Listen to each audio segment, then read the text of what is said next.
جی ناظرین، خبروں کے سلسلے کو آگے بڑھاتے ہوئے خبر شامل کرتے ہیں۔ شور کوٹ سے محمد عمر فاروق کی بتائی ہوئی تفصیلات کے مطابق مولانا آصف معاویہ کی زیر صدارت مسلم لیگ نون کا ورکر کنونشن جلسے میں تبدیل ہو گیا، جس میں سابق وفاقی وزیر خرم دستگیر، حافظ امجد گجر، مولانا محمد آصف معاویہ سیال، سابق MNA چودھری حامد حمید، حاجی محمد اکرم انصاری، خالد غنی، رائے انصر صدیقی، رائے طارق شہزاد، فوجی محمد رمضان بلوچ، قاری عمران معاویہ اور دیگر نے خطاب کیا۔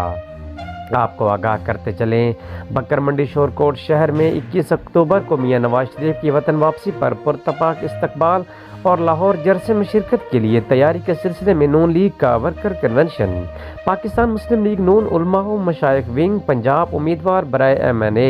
صاحبزادہ مولانا محمد آصف معاویہ سیال کی زیر صدارت پاکستان مسلم لیگ نون ورکر کنونشن، جو کہ بڑے جلسے میں تبدیل ہو گیا تھا،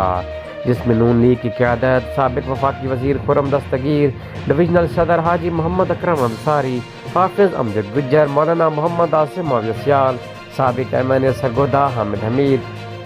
سابق ضلعی صدر و MPA خالد چودھری خالد غنی، رائے طارق شہزاد، آصف ڈڈی، فوجی رمضان بلوچ، قاری عمران معاویہ، انصر صدیقی اور دیگر نے خطابات کیے۔ دوران خطاب ان کا کہنا تھا، نواز شریف کی وطن واپسی پر شاندار استقبال کیا جائے گا۔ نواز شریف کی آمد کے بعد ملک میں پاکستان معاشی طور پر مضبوط ہوگا،